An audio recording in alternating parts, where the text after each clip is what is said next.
What do you think is the worst phrase in education at the minute? Now, I used to think it was the phrase, yeah, but we've always done it that way, which when I was talking about technology used to be a barrier, and we've got to embrace this technology to move forward, especially when it can save us time and so on. But I think I've got a new one. For me at the minute, I think the worst phrase in education is, but listen, it won't take you that long.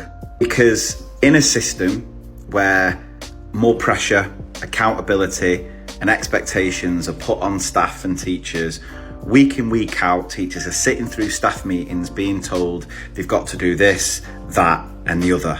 Effective leadership teams, when they introduce a new initiative, when they say we're going to start doing this, they have to say, which means we're going to stop doing that. But that seems an absolute impossibility in education at the minute. So when this new initiative is introduced, it's followed with, but don't worry, it won't take you that long.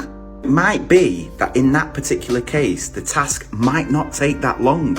But when added to all these other tasks you've got to do on top of everything else, that starts to mount up, which is the reason that despite us talking about workload for I don't know how long, it continues to go up and up and up.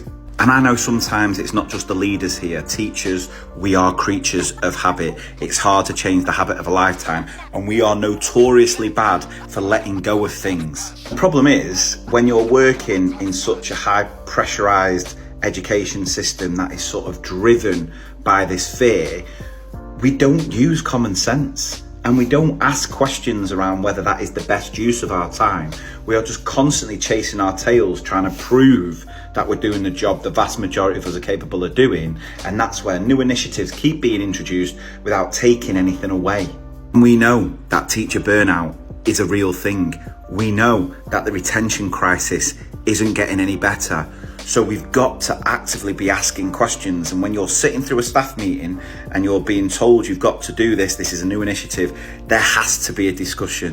There has to be a brave member of staff, hopefully it'll come from leadership, who says, right, that sounds good and it might be a great initiative, but if we are doing that, what are we going to stop doing? Because it feels like this academic year, at this point, I have never seen so many teachers so flipping exhausted. I'm like 4 weeks in. And it seems for so many teachers, we are getting to the point where there are literally no more hours in the day. But we'll do a yoga wellbeing staff meeting, That'll sort it all out.